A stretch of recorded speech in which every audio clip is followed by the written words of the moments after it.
Hi, I'm Weston. I love talking about the Rangers, and I'm here to talk about whatever Game 11 just was. Rangers lose in overtime, again, 6-5. Holy offense, Batman. Let's start talking about it immediately. First goal, Sammy Blais has it behind the net. He's doing some nice work. Passes it out to the blue line to Niles Lundqvist. And he tried to get a shot. He really did his best. It didn't go. It moved like 5 feet. It looked like in any cartoon where like the really scrawny character is like, don't worry guys, I am muscular. Tries to do something and then whatever the object is just kind of, just a smidge, it kind of moves a little bit and Heedle goes, that's a rebound to me, whap! Slams it home, makes it 1-0 Rangers. To cap the first period at the very end of it, Tyson Barrie takes a shot from the blue line. A nice stop by Georgiev, rebound by Zach Hyman, stop by Georgiev, the second rebound put in by Zach Hyman. Georgiev with a great effort to try to stop it, but it was just too much for him, and eventually Zach Hyman slams it home to tie it at 1 apiece to end the first period. Overall, though, the Rangers looked pretty darn solid. And oh ho ho, if you thought they looked good in the first period, the second period, they were absolutely bonkers. Edmonton tries to clear the puck out of their offensive zone. Philip Heedle with a beautiful stop to keep it in the zone. He passes it over to Kevin Rooney. A great shot by Rooney, and it's in 2-1. The stop, the pass, and the shot on goal, which then led to the goal by Heedle, then Rooney, was basically just one fluid motion and was really a sight to behold. It was a fantastic goal to make it 2-1 Rangers. Soon after that, Rangers have it. They're starting to make a breakout. Fox has it. He tries to pass, I believe it was to Mika, but it bounces off of Duncan Keith. And then Kreider, in between our defensive blue line and center ice, grabs the puck. And there's no other way to put it other than Kreider go brrr! He absolutely darts into the offensive zone. A fantastic shot on goal. An absolute snipe by Chris Kreider. His 8th of the year.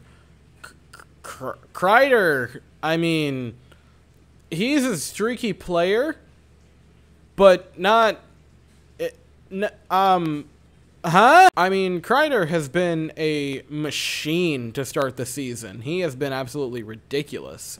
I mean, he looks fantastic to start the year, Chris Kreider does. A beautiful goal here, a great play overall. The Rangers go up 3-1. Later on in the second period, Rangers on a power play. Strome has the puck along the boards. A little behind the back pass. It goes over to Adam Fox. He feeds it over to Artemi Panarin. He takes a shot on goal. It stopped. Goes back to Strome. He with a very nice pass over to Mika's skate. Mika's skate. So, fun game. Is that a kicking motion?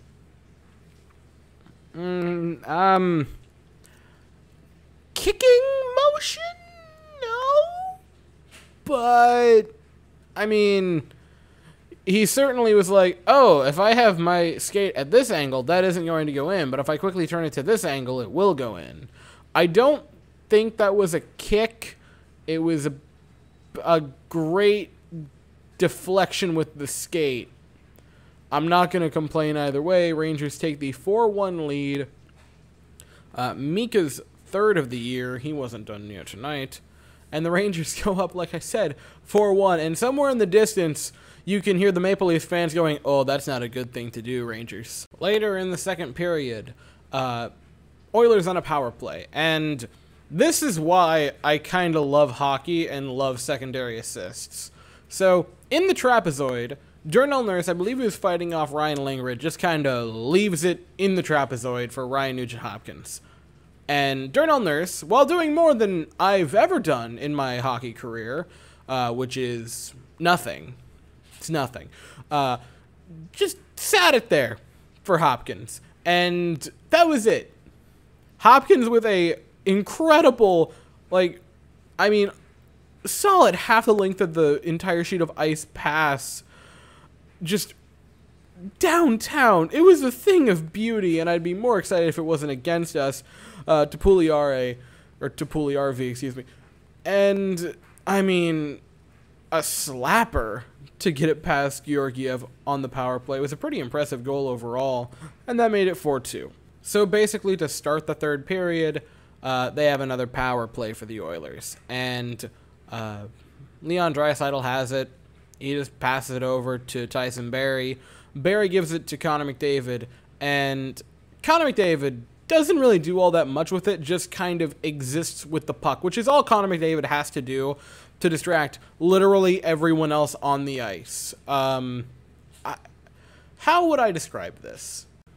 Whenever Connor McDavid is on the ice, whether he has the puck or not, he elicits the response from everyone on the opposing team of, you're goofing off at your desk doing absolutely nothing, and the boss walks in, and you notice him, and then you have a small seizure realizing, oh, I need to pretend like I've actually been doing something for the past hour.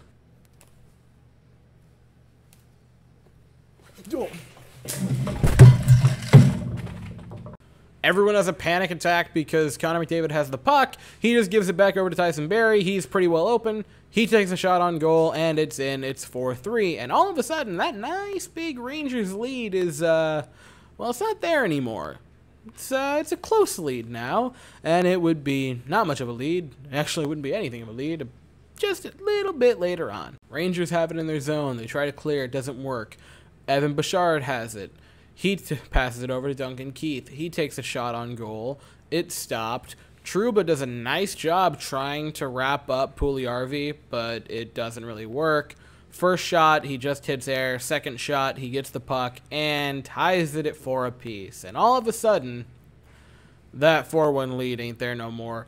The fifth and last Rangers goal of the evening might just be the most impressive one. Mika Zibanejad with an insane effort, including beating Connor McDavid in a foot race to score this one. He has it behind the net. He moves it around. He just passes it over to Kreider. And then Kreider gets ready to set up Mika Zibanejad.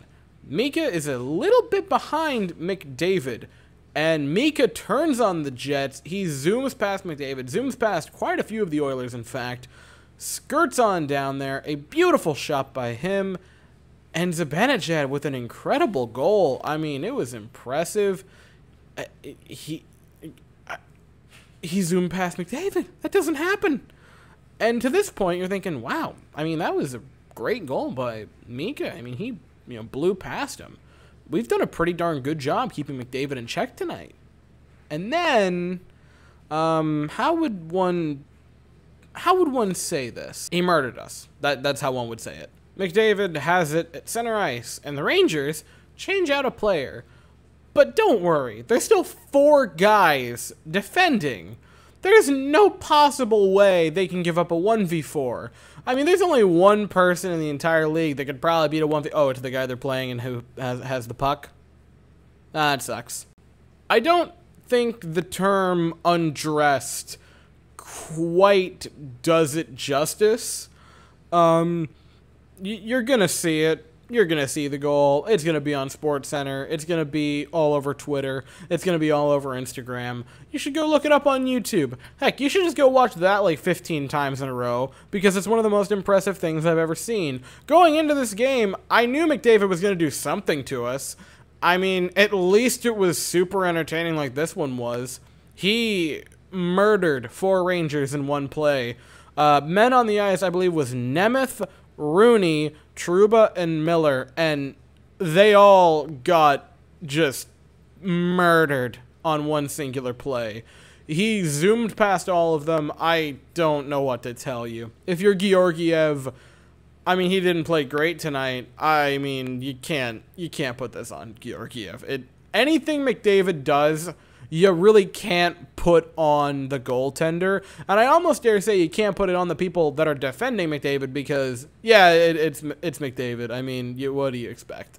Also, that's not me denigrating Connor McDavid whatsoever. That is me saying you're playing the only person on the planet who can do that. I mean, there is no one on earth right now that is better at hockey than Connor McDavid. When you get embarrassed like that to McDavid, you're like, yeah, I mean, that was horrific, but it's McDavid. Like, I like to say, with all sports, right, it's such the top tier. It's such the top echelon, right? Because there are only a handful of baseball players. Like, the difference between the best baseball player in all of Major League Baseball and, like, the 20th best is really just, like, so far down the decimal point, it's kind of comical. But I feel like there's a pretty good distance between the number 1 and number 2 hockey player. Because it feels like McDavid's just playing a different sport than everyone else. And you could see it on this play. There needs to be, like, a horn for when McDavid gets on the ice, because whenever he goes out there, for everyone involved, either team, it's a fire drill, because the way he reads, processes, and moves through the game is otherworldly. And in some instances, even his teammates are just like, I'm not gonna get, I don't want to, don't kill me.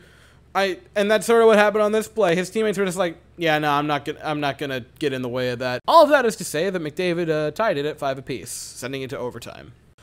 And in overtime, Georgiev did really well. There were quite a few really nice saves.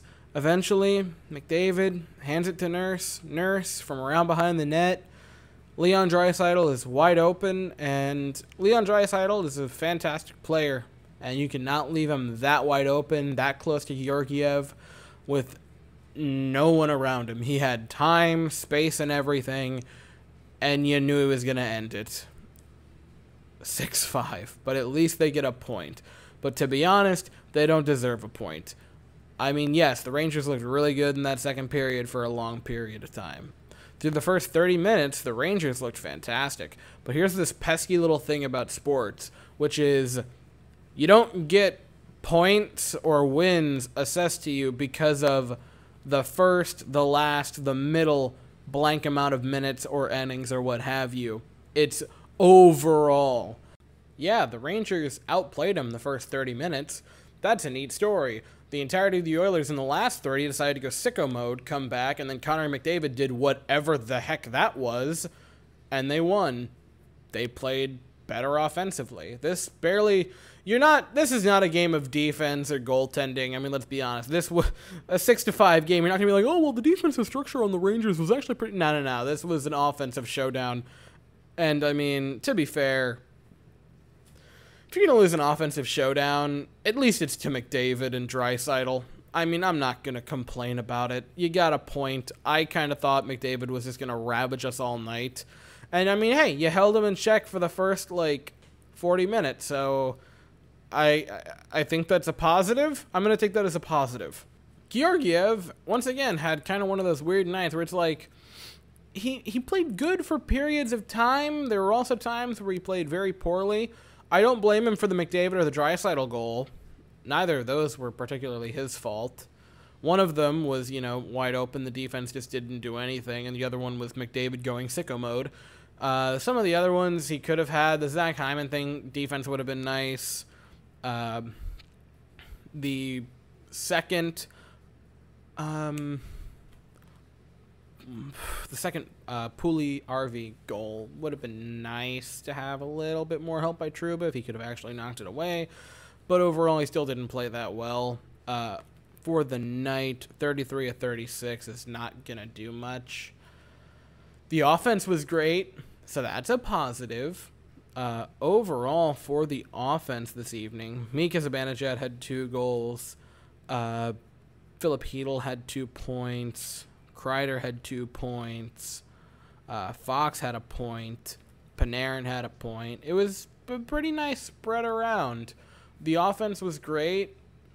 Defense wasn't. And the goaltending certainly wasn't. And I'm going to say something very nice about Georgiev. Even if Shesterkin started tonight, I don't think we win the game. I'm just going to be honest. I still think we lose because that Oilers offense is just something to behold. Overall, again, it's the Oilers. I'm not too upset. They're a pretty darn good team. And the fact that it was McDavid that ended up being the dagger, you kind of can understand. Short rest, back-to-back. Tomorrow night, we play Calgary again. And that is at 10 p.m. Eastern Standard Time. Should be Igor Shesterkin going in that game since Georgiev went tonight. And I'll be back afterwards. So, that is all I have to say for the evening. If you enjoyed the video, please consider subscribing and hitting the bell. Thank you all so very much for watching. I hope you all have an absolutely fantastic day, and as always, go Rangers.